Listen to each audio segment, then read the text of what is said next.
chamar aqui o pessoal que estava na turma, que apresentou de manhã, agora à tarde. Estamos esperando aqui voltar as pessoas. Acho que foi bastante interessante.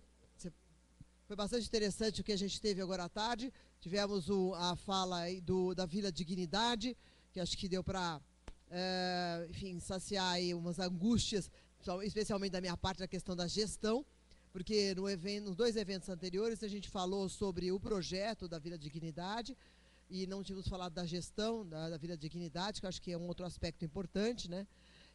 Tivemos também uma belíssima explanação da Celine falando sobre a República de Idosos como uma outra forma de moradia. Essa era a intenção do evento, colocar alternativas de moradia para o idoso, né? E a brilhante apresentação aí também do Riane, que mostrou toda a atuação dele aí no município, todas as coisas que ele vem fazendo. Acho que a Cláudia queria fazer alguma fala ainda antes. Então tá. Com a palavra, Cláudia. Nós pedimos, então, que as senhoras Elaine Cristina Silva de Moura e Celiana Souza Nunes, a Adriana já está no palco, e o senhor José Luiz Riane Costa subam ao palco para responderem as perguntas que foram escritas pela plateia.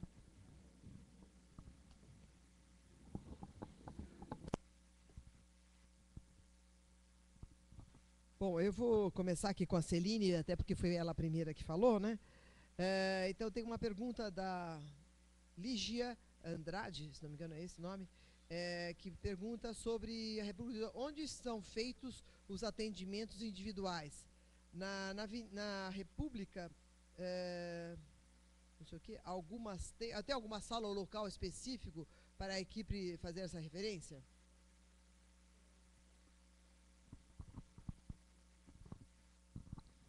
Bom, nas casas só moram os idosos, não tem nenhum tipo de atendimento, nenhum tipo de atividade, porque a intenção é que seja a casa deles. Então, são eles que têm o comando da casa. Existe um escritório, que é onde nós ficamos técnicos, e nós vamos lá fazer assembleia e não interferimos na vida da casa, a menos que seja uma necessidade de intervenção técnica. Então, os atendimentos individuais são feitos numa sala, no escritório onde a gente atua, no endereço separado.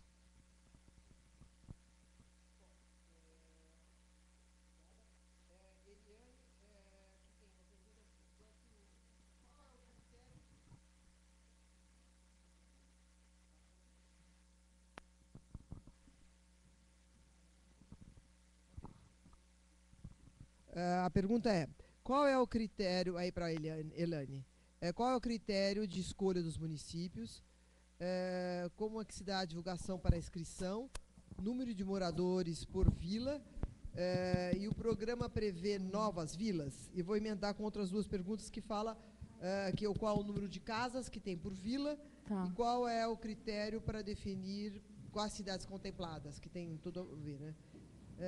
Uma cidade pode ter mais do que uma vila? Quantas casas, qual o tamanho, já foi perguntado. E pergunto sobre parceria e convênio Estado-município, além do terreno, o que mais o município deve dar como contrapartida? São três perguntas muito parecidas. Tá, vamos...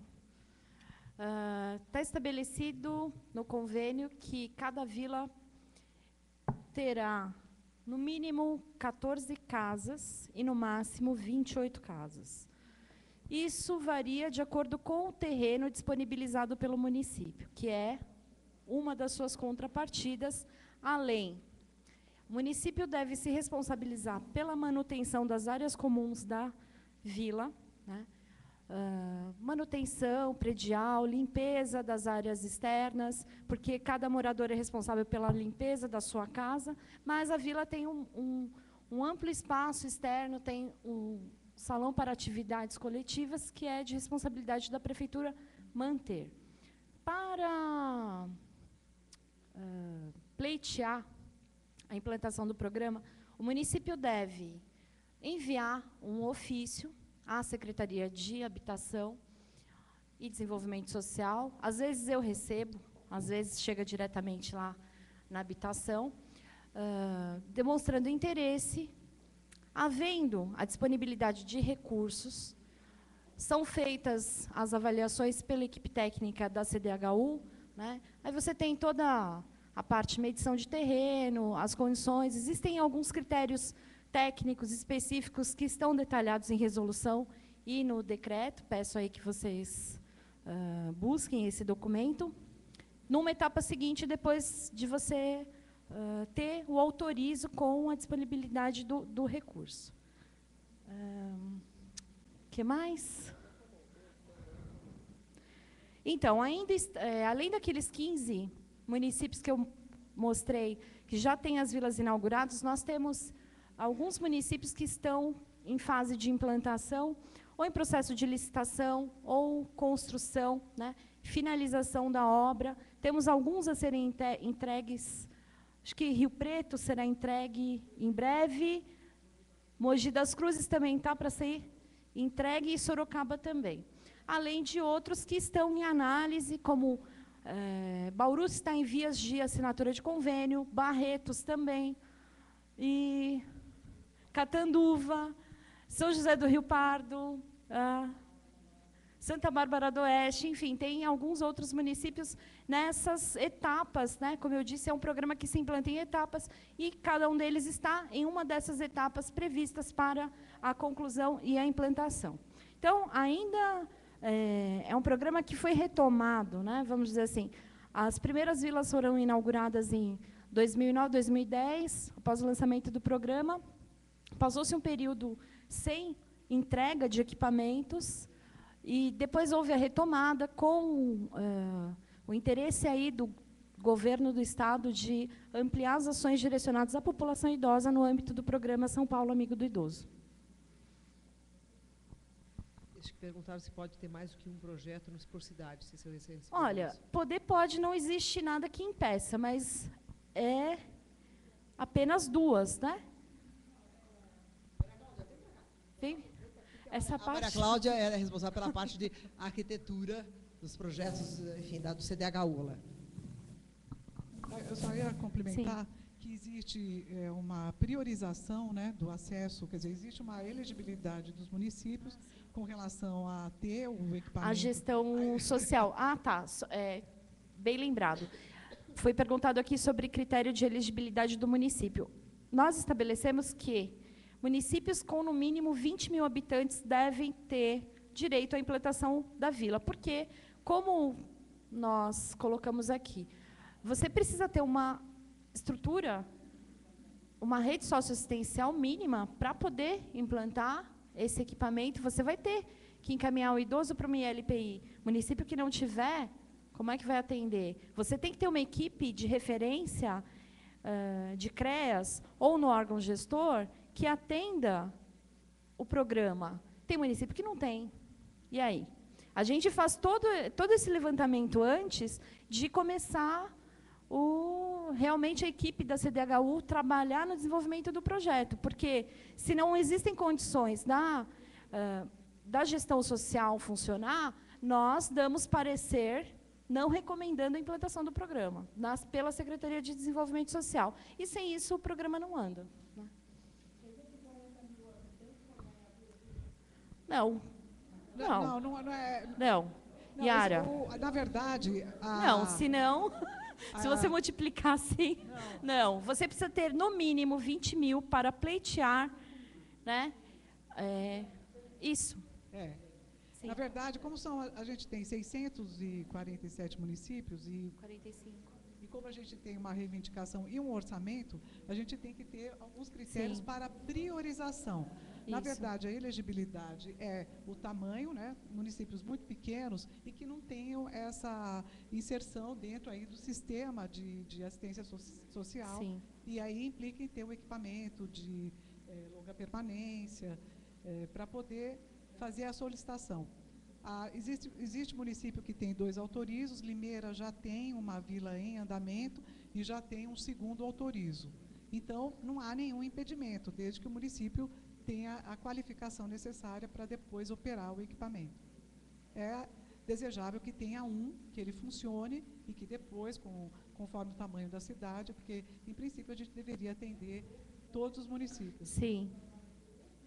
Maria Cláudia, tem uma questão aqui. Qual o tamanho, metragem e quantos cômodos das casas. A casa, a casa ela tem quarto, sala, cozinha, banheiro. Então ele tem uma área de horta no fundo, uma pequena varanda, né? Porque o quarto Sim. ele tem uma porta-janela. A casa ela não tem, acho que deve ter 43 metros quadrados. E o centro de convivência ele é bastante grande, né? Que não é centro Sim. de convivência, é um centro de vivência. De atividades coletivas. E ele tem 112 metros quadrados. Então, a ideia, esse projeto... Também tem Tem equipamentos. equipamentos. Sim. A vila, a ideia, quer dizer, o nome vila é porque essas unidades que são autônomas, ou para um casal, ou para 2 pessoas, elas estão implantadas num espaço onde tem um paisagismo importante, né? Ele é uma vila mesmo. E nesse espaço central, onde essas casas estão voltadas, tem equipamento de ginástica, mesas de xadrez, enfim. Aí é feito o projeto conforme o formato de cada terreno.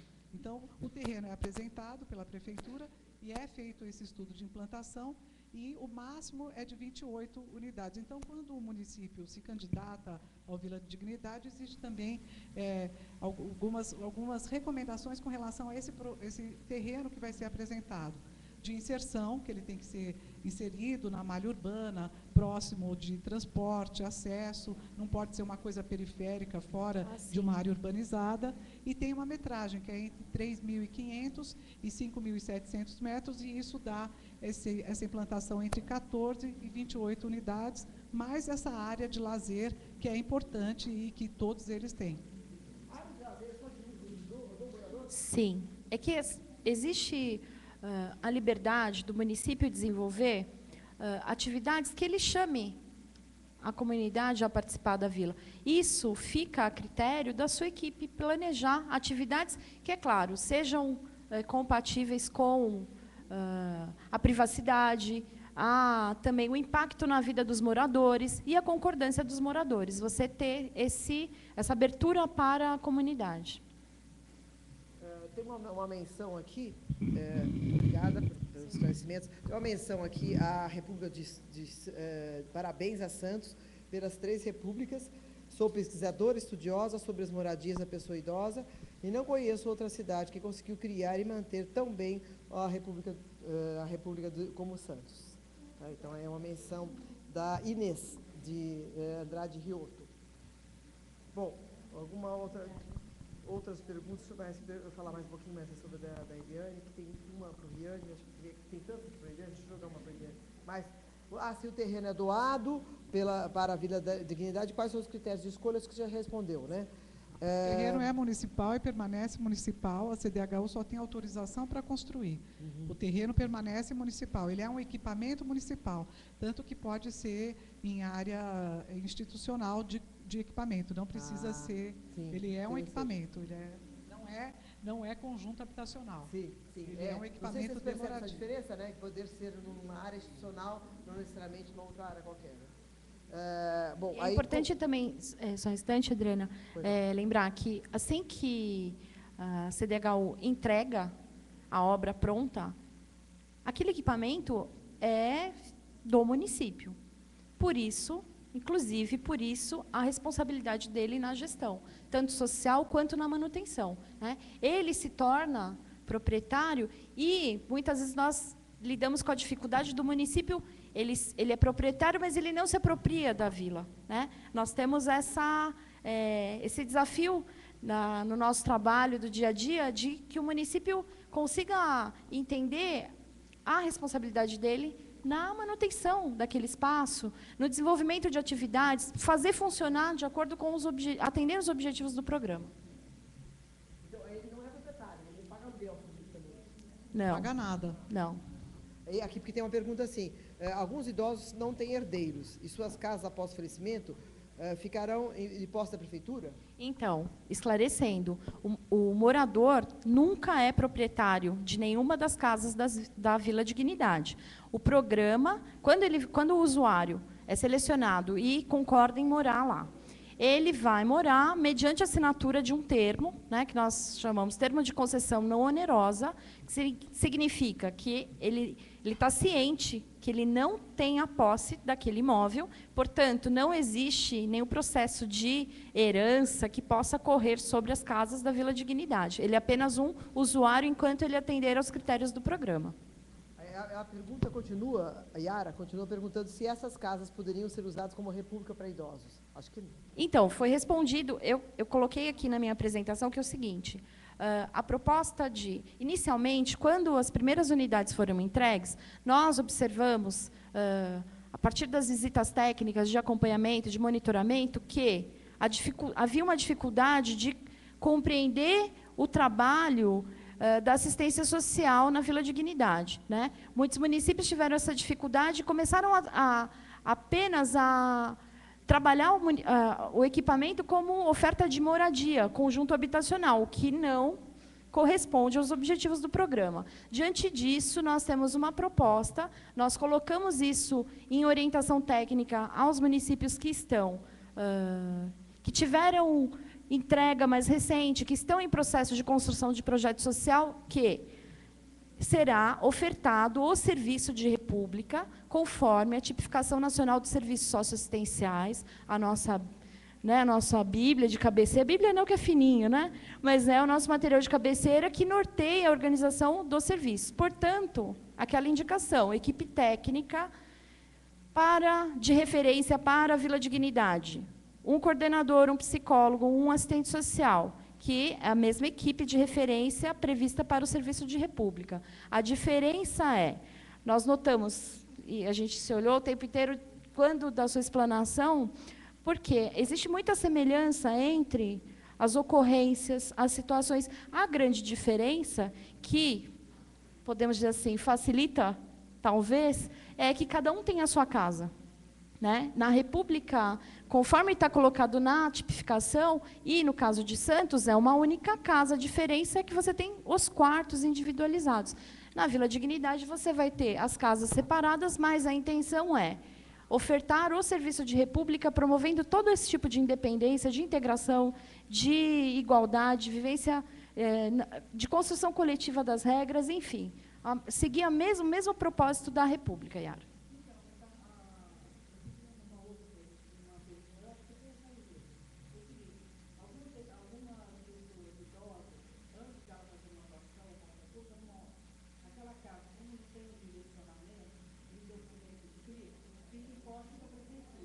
Ela nunca deixou de ser posse da prefeitura, desde o... Sim. Era uma propriedade particular dessa idosa. Eu conheço algumas casas, essa casa dessa idosa. Ela morreu antes de fazer a modulação, qualquer coisa. Então, não tem um herdeiro específico. Ela fica em posse da prefeitura. Então, em posse da prefeitura, eu vi que a República, a prefeitura aluga um imóvel. Se tem que alugar um imóvel, essas casas que ficam em posse, ali, vamos cortar grama, vizinho chamando a dengue, coisa toda. Não pode ser usado como recurso, diminuindo aquela despesa de 12, 900 e pouco por mês, de água, de tal. Aí é uma questão que foge ao meu conhecimento. É que a herança vacante vai para o município. Você está falando dos imóveis, aí tem que ser um projeto municipal, porque o município, eu acho que ele pode utilizar, mas aí ele tem que ter um programa, dizer em que condições essa casa vai ser... A prefeitura que tem que decidir, porque como é propriedade dela, eu acho que poderia ter uma adequação dessa casa para ela funcionar como equipamento. Mas aí tem uma questão jurídica anterior que precisa ser analisada, as circunstâncias que a prefeitura pode usar.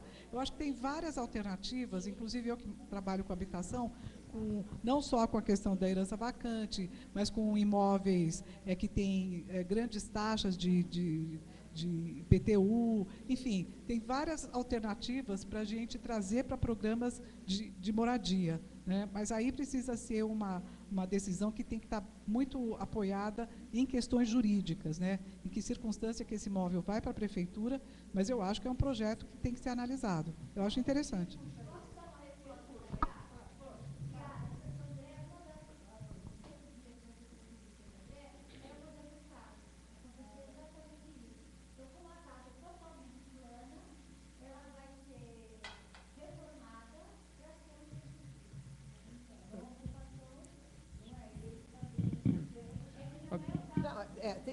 É que tem todo um processo jurídico anterior, que é o que a Maria Clara está falando, até que esse imóvel fique liberado da prefeitura, dá o fim que ela achar que é necessário.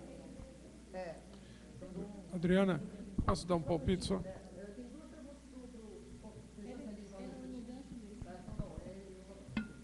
Respondendo um pouco a sua pergunta, a primeira república que foi criada foi em parceria com a Companhia de Habitação Santista.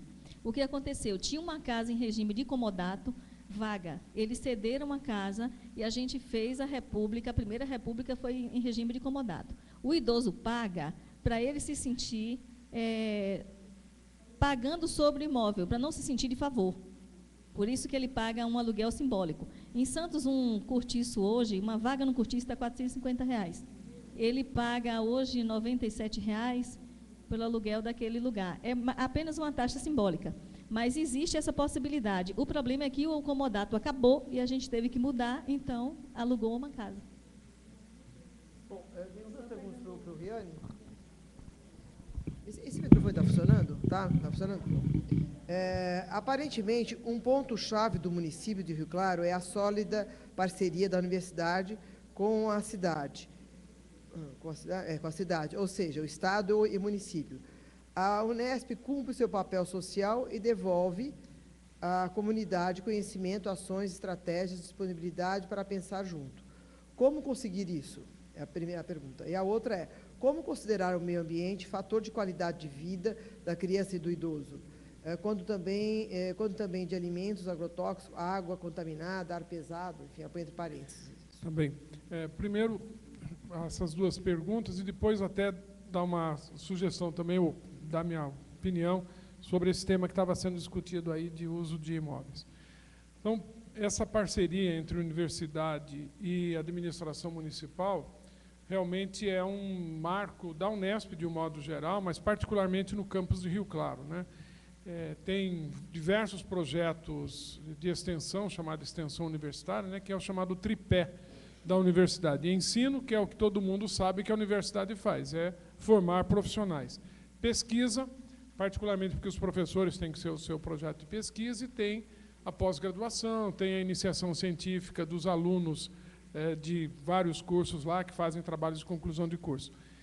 E a prestação de serviços à comunidade ou extensão universitária. Eu citei aqui alguns dos projetos de extensão universitária que a gente desenvolve lá. Um deles, por exemplo, é o do cinema, né? Eu fiz referência que o município tem essa política, mas nós temos lá o cinema, educação e saúde, e agora está incorporado dentro do programa de preparação para a aposentadoria. E a ideia é, a universidade deve fazer para o seu próprio corpo técnico, seus funcionários técnico-administrativos e professores. Mas já que nós vamos investir recursos, energia, para organizar para os próprios servidores, por que não oferecer isso também para a Prefeitura Municipal, para os servidores, enquanto a Prefeitura não tem seu próprio programa de preparação para a aposentadoria? Por que não oferecer para os trabalhadores de empresas que não tenham um programa de preparação para a aposentadoria próprios, ou que o programa da empresa seja insuficiente para fazer essa preparação? Então, várias das nossas ações são nesse sentido de pensar e juntar uma coisa com a outra. Sempre que possível fazer a pesquisa, ao mesmo tempo é uma formação de pessoas, porque nós estamos formando pessoas para transformar a realidade. E nada mais importante do que estar em contato com essa realidade ao longo do curso. Então, os projetos de extensão também têm essa oportunidade. E nas ações que são voltadas à população idosa, é muito rico, porque tem essa intergeracionalidade também acontecendo ali dentro. É bom para os idosos, é bom para os jovens, que muitas vezes nem tiveram contato com seus avós, e ali conseguem perceber o que é a dinâmica do processo de envelhecimento. Como conseguir isso? Primeiro, o Conselho, acho que tem um papel importantíssimo de cutucar ambas as partes, né? A universidade e a administração municipal. Às vezes tem a questão das vaidades, tem questões político-partidárias envolvidas, tem tantos aspectos aí. Mas, se a população está interessada nisso e faz isso através dos seus conselhos, né, da forma de representação nos conselhos, facilita a nós. Existe normalmente um convênio guarda-chuva entre a Unesp e vários municípios, e depois projetos específicos. Isso pode ser feito com outras universidades públicas, no estado de São Paulo, a Unicamp, que também tem alguns campos além de Campinas, e USP, que também, além daqui de São Paulo, da cidade universitária, de outros campos aqui na cidade, também tem no interior. Então, as universidades públicas. Tem universidades federais também, que estão ampliando nesse trabalho, e tem mesmo faculdades particulares, algumas delas que também têm esse espírito de trabalho em conjunto. Então, fortemente recomendada essa parceria. A outra questão é sobre o meio ambiente, né, que eu disse que há um silêncio de ambas as partes em relação a isso. E é muito importante a vivência do idoso transmitindo sua experiência, e os idosos são geralmente, pela questão da própria evolução da saúde, mais suscetíveis a problemas ambientais do que outros segmentos da população. Então, é uma pauta importante para os conselhos, é uma pauta importante para as coordenadorias ou para órgãos municipais que tratem da política do envelhecimento. E na questão da habitação, que eu tinha falado de dar uma sugestão, primeiro, eu acho que foi muito importante trazer essa informação de que existem imóveis que acabam indo para o controle ou para a posse da prefeitura por questões de não ter herdeiros e tal. E muita gente não sabe e não vai atrás disso. E aí, quando ninguém sabe, às vezes o destino não é tão do jeito que seria o melhor, né? Então é importante a divulgação dessa informação. Segundo, pode ser utilizado também para recursos próprios do município, né? Uma unidade de saúde, uma assistência social, outros serviços públicos, que às vezes a prefeitura também não tem prédios próprios e tem que alugar e utiliza muitas vezes essas dependências. E a possibilidade de usar em relação a essas alternativas voltadas à população idosa. Agora, é importante que em todas essas situações aí também exista uma política de desenvolvimento urbano por trás. É que a gente acaba pensando muito em política voltada à população idosa, mas se nós tivermos uma cidade, como diz o livro do CEPAM, né, o município acessível ao cidadão, se a cidade for do cidadão, e aí você pensar num desenvolvimento urbano em que as pessoas possam andar a pé, andar de bicicleta, que tenha os seus serviços de consumo muito próximos ali, isso é bom para o idoso, é bom para a criança, para a pessoa com deficiência, para a segurança pública, para diferentes políticas públicas. Então, às vezes também é importante a gente sair do foco específico, olhar um pouco mais distante e pensar em políticas transversais. Mais alguma pergunta? Eu estou com algumas questões aqui. O Baldo pergunta sobre se a Vila Dignidade continua sendo equipada em mobiliário e todo o material eletrodoméstico fornecido pela CDHU ou SEDES. O que acontece? E se o idoso pode levar seus bens pessoais, caso tenham. O que acontece? As primeiras vilas, né, Maria Cláudia, não previam que a CDHU mobiliasse, né? Mas os idosos que mudaram para essas primeiras unidades, eles tinham um mobiliário em condições muito precárias, né? Móveis desgastados, degradados, enfim. E, tendo observado essa situação, houve uma alteração no convênio e você prevê recurso para a mobília. Então, a CDHU é responsável por mobiliar aquele centro de atividades coletivas, né, e mobiliar as casas com cama, fogão, geladeira, armário e mesa. Embutido. Não. As roupas de cama, eletrodomésticos não fazem parte dessa provisão. Sim. Sim. Então, o que acontece? Alguns municípios, aí é que está, né, a diferença de uma gestão para outra, mobilizam seus parceiros, organizam de alguma maneira doações, conseguem da iniciativa privada, né, doações para o equipamento, mas isso não está previsto como uma responsabilidade da CDHU ou do desenvolvimento social. E os idosos, eles podem levar os seus pertences, né? Eles levam, isso é muito interessante, isso é muito bom, inclusive porque quando você visita cada uma dessas casas, os porta-retratos, as histórias, eles contam, eles falam o que significa cada objeto ali, né? Tem o valor de caracterizar aquela casa como a casa do morador fulano, da ciclana, a história pessoal, as suas marcas estão ali. Não é uma padronização do mobiliário, né? Embora seja distribuído dessa forma pela CDHU. Cada um caracteriza o seu ambiente conforme lhe convém. Tá? Equipa. Mobiliário básico, mas é a básico, roupa de cama não. Mas ele pode levar também a sua... Né? Por isso que, quando está em fase de... a gente tem uma previsão, obra geralmente tem aí as suas variações, mas tem uma previsão, vai ser entregue em dezembro, por exemplo, a unidade do município tal. A Sônia é responsável por fazer todo esse contato, esse acompanhamento da previsão de... Aí você faz a seleção dos idosos, você vai ter uma noção do que você vai precisar e providenciar a compra desse mobiliário para a vila que será entregue.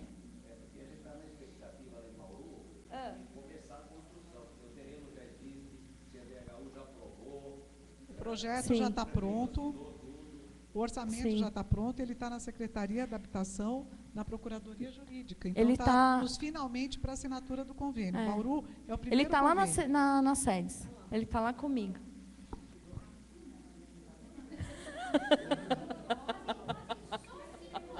Não, mas chegou agora há pouco. Não, está para sair da minha mesa, já já. Tá. É um pouco... São etapas, como eu disse, são etapas. Outra questão aqui. Quem fez Lígia Andrade de Franca. Com relação à Vila Dignidade, os idosos atendidos permanecem durante qual período?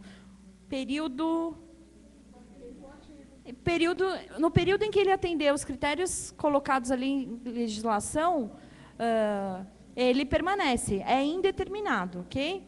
Como se dá o desligamento? Isso é parte do trabalho da equipe técnica. Você vai acompanhando e preparando, caso ele precise ir para uma ILPI. Você vai acompanhando, preparando o desligamento dele num processo, todo acompanhamento dos técnicos de referência da unidade. Aqueles que possuem casa própria podem vir a ser inseridos? Não. Esse também, não falamos, mas esse é um dos critérios. Não possuir imóvel. Se você possuir um imóvel próprio, não será... O nosso salário é até um salário, né? Foi falado. Santos tem uma... Então, tendo casa própria, não pode ser inserido.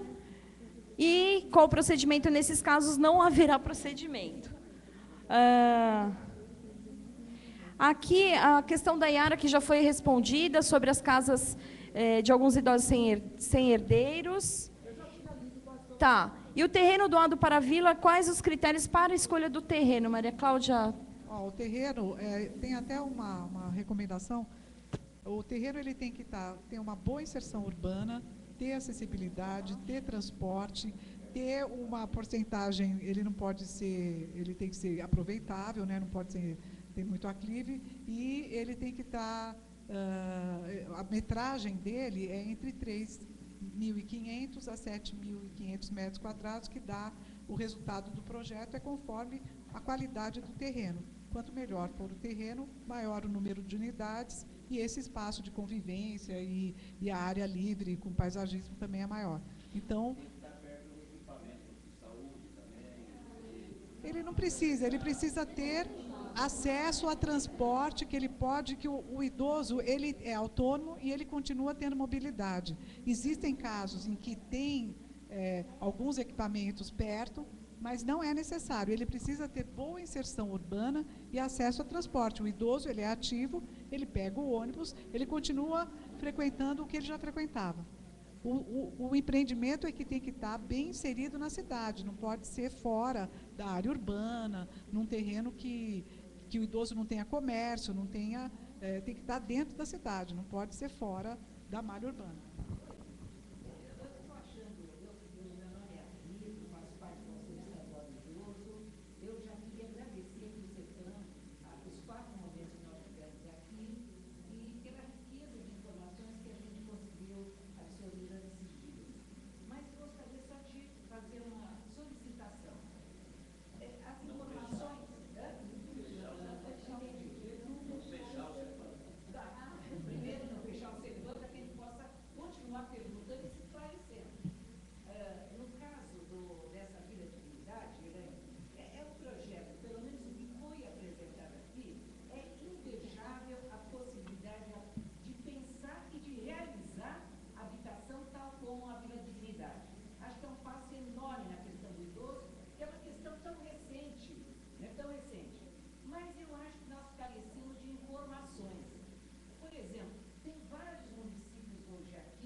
Deixa eu só esclarecer uma coisa. Eu pedi, até quando estávamos montando esse evento, a Maria Cláudia se dispôs a vir falar aqui. Eu falei, Maria Cláudia, no segundo evento nós fizemos 2 anteriores, a gente falou sobre a Vila Dignidade, sobre a questão, as questões técnicas, número de casa, a área do terreno, todas essas questões que estão perguntando agora. Aí eu disse a ela, não vamos falar novamente, vamos falar sobre a gestão, até para explicar por que a Eliane não apresentou a questão arquitetônica. Então, ok, algumas pessoas não estavam naquele que foi o segundo evento que nós fizemos, ou então já esqueceram o que foi comentado, acho que nada impede, tanto que eu pedi para a Maria Cláudia subir para responder para vocês. Só para explicar, porque parece que ficou capenga, não, mas era só para entender, né?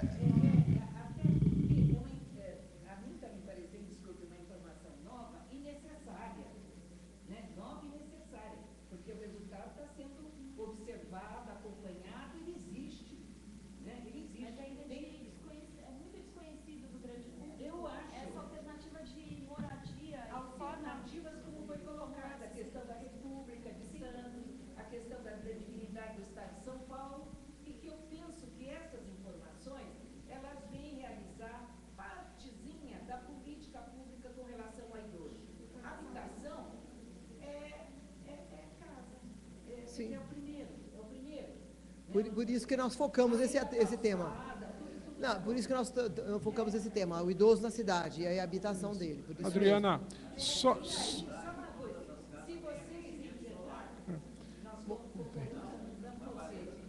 Adriana, assim.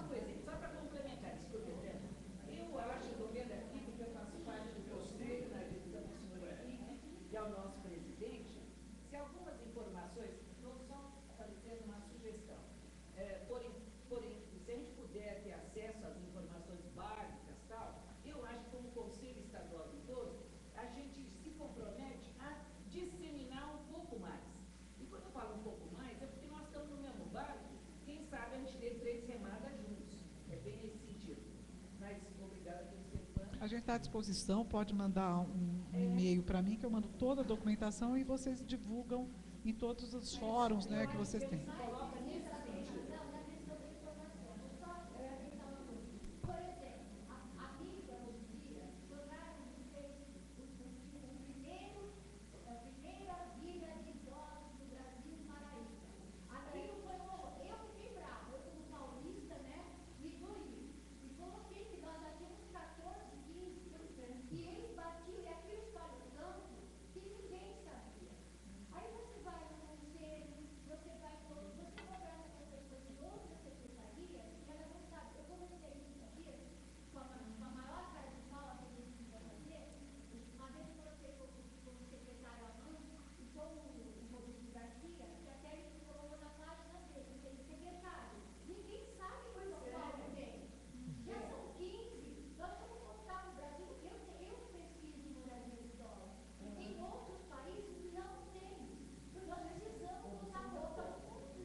Deixa eu aproveitar o momento.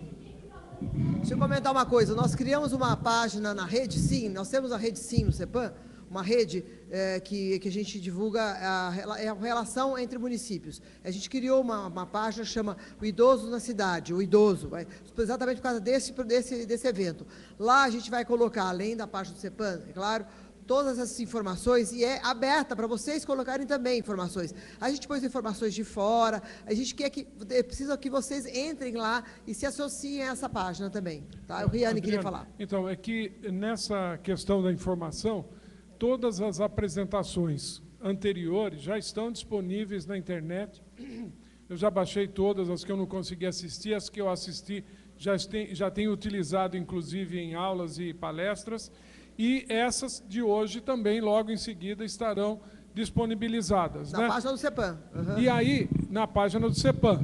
E é importante que também se compartilhe isso. Então, tem lá, dá para clicar para as redes sociais, né? Dá para mandar para a lista de e-mails, a gente também ser ativo na divulgação dessas informações.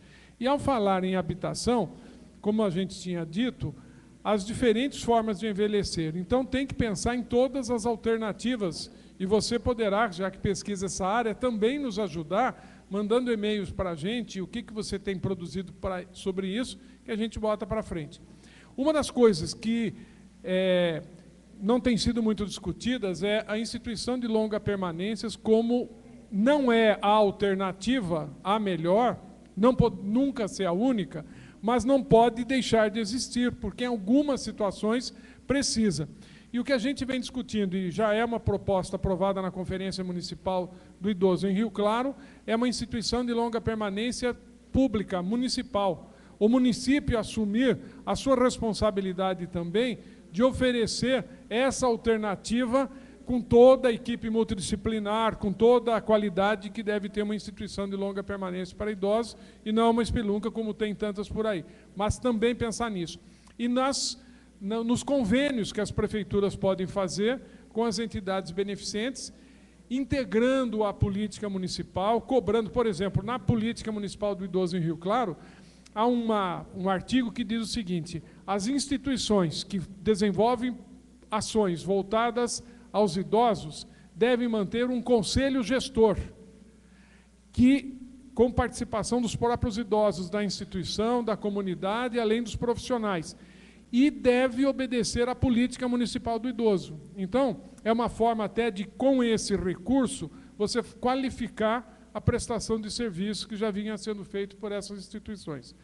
E, além de pensar nessas alternativas, a ampliação de suporte para as famílias, porque muitos desses vínculos fragilizados são porque a família está fragilizada também. E onde tem violência contra o idoso, onde tem idoso negligenciado, abandonado, muitas vezes a família foi abandonada pelo Estado e pela sociedade. Então, é também chamar a atenção por esse fortalecimento, que é o campo de atuação da assistência social, mas, sobretudo, em alternativas não asilares para idosos. Então, os centros-dias, por exemplo, e além do centro-dia estatal, que existe em Rio Claro e em alguns outros municípios, é estimular os beneficentes, que tem acontecido já alguns, inclusive os na forma de cooperativa dos próprios familiares. Eu tenho uma experiência aqui em São Paulo, familiares que constituíram uma ONG e criaram coletivamente um centro-dia do idoso.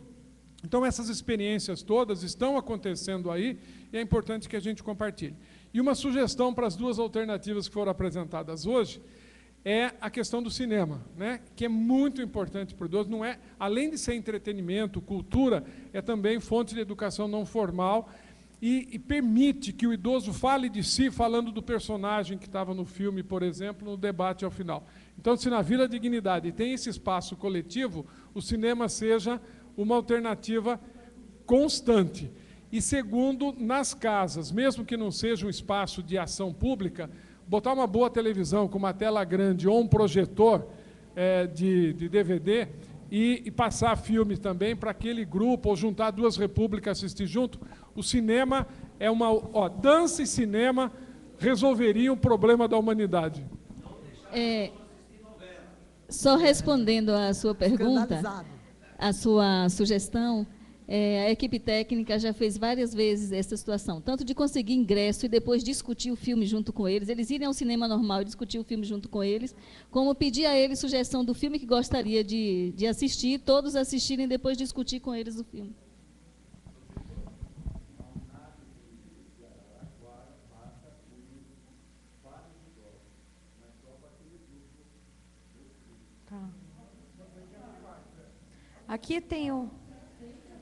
Aqui tem uma questão do senhor Otávio Peão. As ILPIs normalmente não têm estrutura para atendimento médico. Como fica o morador da Vila Dignidade que se transformou dependente?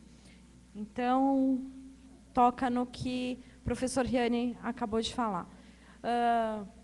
Quando eu encerrei minha fala, dizendo que nós devíamos apostar em modelos alternativos como Vila Dignidade, que a gente precisa construir mais espaços com essa cara do que ILPIs, de maneira nenhuma quis dizer que as instituições de longa permanência devem ser colocadas em segundo plano ou são menos importantes, muito pelo contrário. Nós também, na Secretaria de Desenvolvimento Social, lidamos com esse desafio diariamente, recebendo aí cada vez mais demandas, o Ministério Público em cima, solicitação de vagas, o Cumpra-se, precisa de vaga para aquele idoso que está em situação de negligência, maus tratos, abandono, etc. Importante ressaltar, né, isso que também o professor Riane colocou. Quando eu falo que a família se torna fonte de violação, e muitas vezes quando nós identificamos aí as estatísticas de denúncia sobre abusos, maus tratos, violência contra a pessoa idosa, é porque muitas vezes essa família não tem condição de exercer a sua capacidade protetiva, né?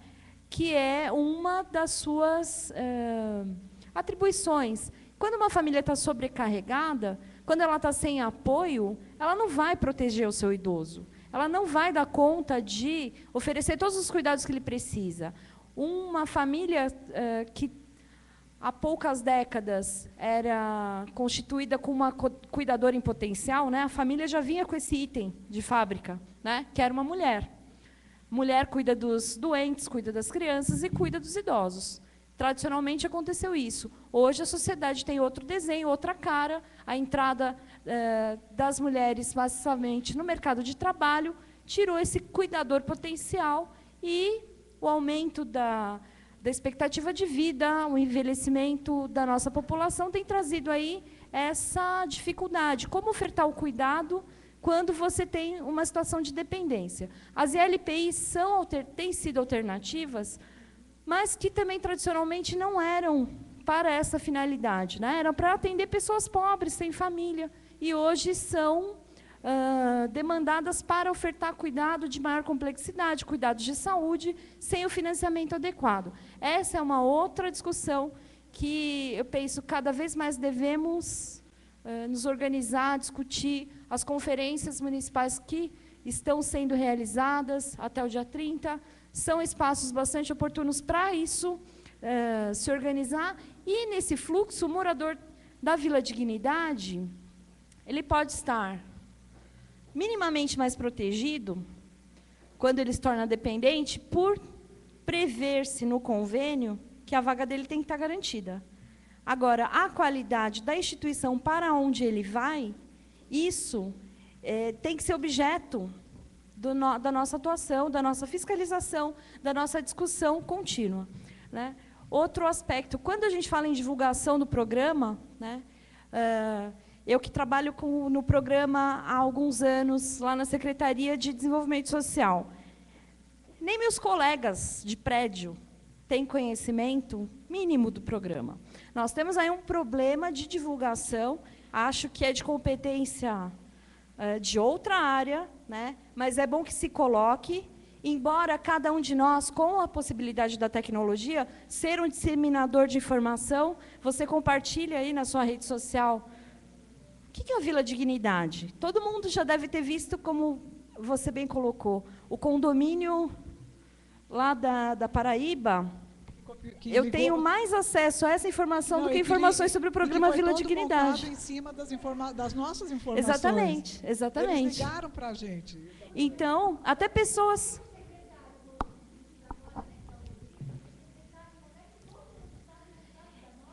Então, isso é também um desafio a ser colocado aí para nossa gestão. E é o seguinte, também quando você tem a divulgação nos municípios sobre a existência desse programa, começam a haver iniciativas como da universidade, ou de grupos organizados, de idosos, ou de profissionais que se interessam pelo tema, conversando com a gestão, para aprimorá-la, vamos fazer uma parceria, desenvolver aqui uma atividade de arte, cultura, vamos fazer alguma outra proposta, porque nós estamos numa etapa de aprimoramento dessa gestão que, muitas vezes, ficou exclusivamente focada na moradia. Mas e a vida ali? Como desenvolver? Se as outras pessoas no território se apropriam da existência dessa vila, isso vai mexer com o poder público, vai mexer com as equipes que devem atuar no equipamento. Então, não, nada contra. Queremos mais iniciativas no Brasil inteiro, mas é preciso que...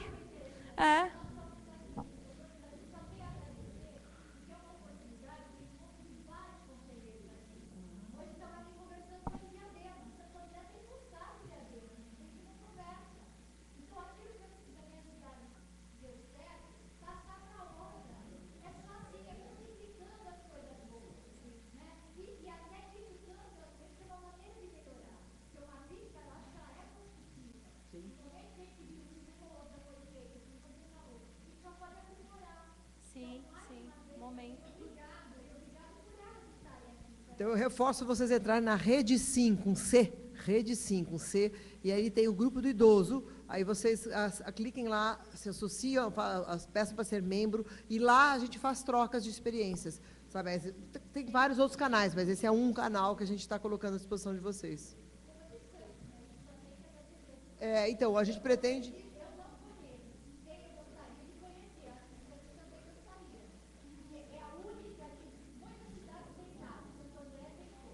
Uhum. A gente vai organizar, junto com a Secretaria de Esporte e Turismo, uma coisa assim, uma excursão para Santos, uma excursão para algum município que tenha a Vila Dignidade para a gente conhecer. Né? Aí concilia as coisas para todo mundo conhecer. Bom, satisfeitos? Eu tenho mais alguma? Tem mais. Sim, verdade. O senhor Otávio perguntou se as administrações deram continuidade ao programa. Sim, já é a 5ª administração e até agora não aboliram o programa. Isso é muito bom. Bom, minha gente, eu acho que... Só uma correçãozinha aqui, se alguém for procurar no Facebook pelo que está no programa, é Riane com I no final, né? Acabou saindo com E. Então é Riane, e aí é José Luiz Riane Costa, o nome todo completo, mas... no e-mail estava correto, aqui é com I no final. Obrigado, né, pela oportunidade e que a gente tenha outros encontros e que o CEPAM continue nos reunindo para levar a política do idoso para frente. Só podemos garantir até setembro.